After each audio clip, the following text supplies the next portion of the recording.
Okay, good afternoon, and thank you all for coming.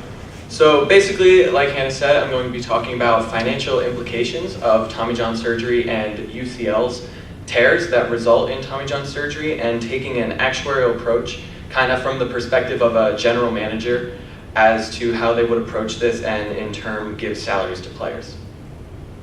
So the goals of the research were to be able to accurately estimate the probability that a pitcher tears his UCL in a given season. And to do this, we're going to use a couple different variables from actual pitching data to determine that. We want to model the wins above replacement, or WAR, to determine the underlying value of pitchers as they go on and pitch throughout a season. And now, for those not familiar with sabermetrics, WAR is defined as the marginal increase in value a player has over what we call a replacement level player, that being somebody who can easily be added to a club's roster through minor league transactions or free agency.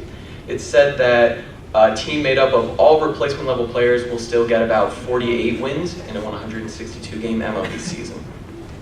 So we want to take this WAR and take the probabilities and kind of find an expected value in terms of the probability that someone tears their UCL in any given season, and then ultimately take these expected values, apply some kind of transition from WAR to dollars or some kind of value in monetary terms as to how the general manager would salary the players. So let's go over a little bit of brief history on Tommy John surgery. It's a surgery, as I said earlier, to repair a torn ulnar collateral ligament, or UCL. And actually how they do it is they take a ligament or a tendon in the wrist. You can actually see it if you take your middle and ring finger and push it against your thumb. You can see two tendons pop up. They take one of those in the non-pitching hand and use that as a graft for the ligament to create a whole new ligament in the elbow.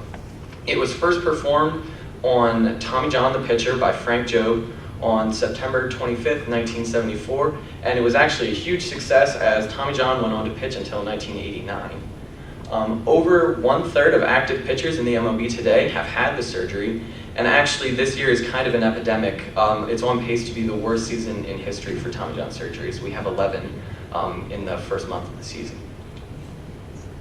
So there are some commonly cited risk factors for Tommy John surgery. One of the things that's pretty standard across the board is that it's unique to baseball pitchers. Something about the overhead motion of pitching is what happens to tear the UCL. It's not unique to only professionals or only amateurs. Really, anybody can experience a UCL tear. It seems that youth pitchers are more susceptible to UCL tears by way of throwing breaking pitches, that being sliders and curveballs. And pitchers who throw more pitches seem to be more likely to tear their UCLs. Some people claim that poor mechanics are the cause of it, and there's definitely some evidence to show that. As I have pictured here is Steven Strasburg, who's kind of the poster child for poor mechanics.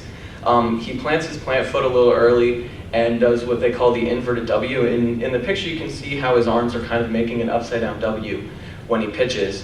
However, if we go to the next slide, we have Chris Sale here doing probably the worst inverted W you'll ever see in your life, who has never torn his UCL, and Matt Harvey, who is generally regarded as having pretty clean mechanics, who tore his UCL in the fall. So it's A, there are some other variables that should be involved, and B, it looks like there's at least a little bit of degree of randomness involved in the UCL tear injury. So to kind of quantify the probability of a pitcher tearing their UCL, I had to take some data. And the data I got was from the PitchFX Fangraphs leaderboards for the 2008 through 2013 season. And the reason I chose these seasons was because 2008 is actually the first year we had complete PitchFX data, which takes into account velocity and pitch type and a couple other things. They installed some devices in every major league ballpark, and so 2008 is the first year with full data.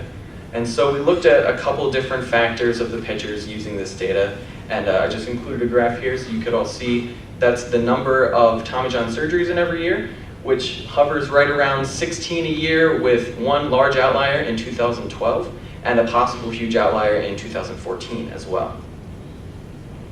So to analyze this data, we use the statistical package R to do a logistic regression. And now a logistic regression is a little different than like a linear regression. While we still have coefficients attached to the variables here, but we're looking to solve for P, which in this case is the probability that a pitcher tears his UCL in a given season.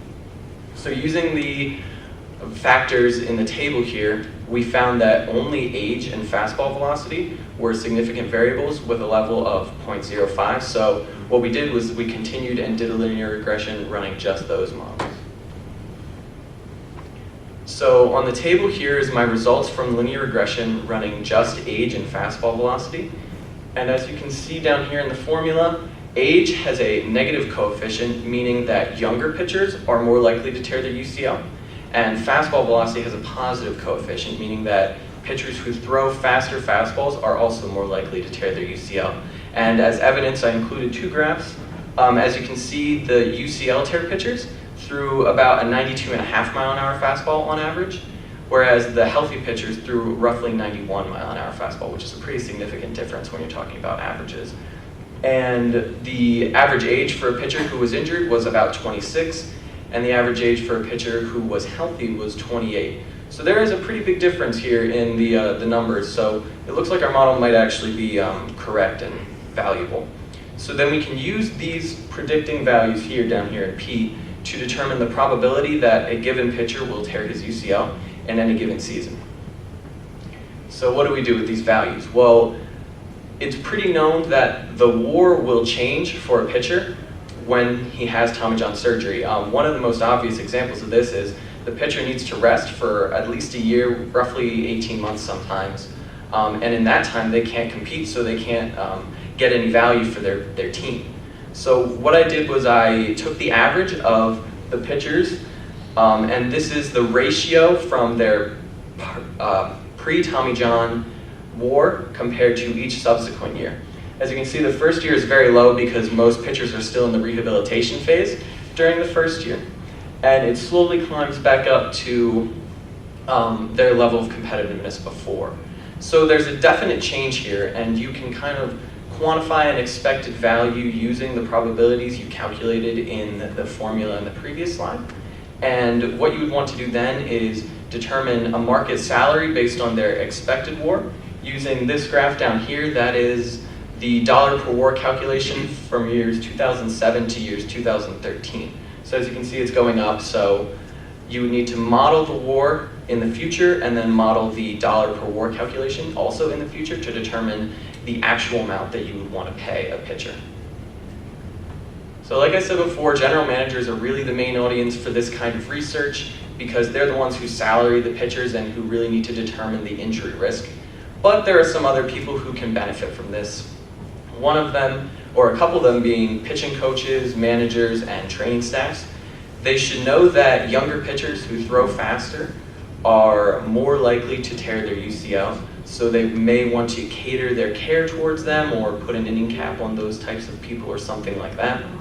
And also, fantasy baseball owners could definitely benefit from this research because they're interested in basically the same thing as a general manager in getting the most value for their team. So if there's a high probability that a player will be out for the entirety of a season, maybe even longer, they may want to rethink where they draft this player, if they draft that player, and so on and so forth. So like I said before, general managers are really the main audience for this. However, it is possible to expand this research into a couple different fields. So I have here Java Chamberlain's tattoo with his Tommy John scar, and I will invite anybody to ask any questions right now.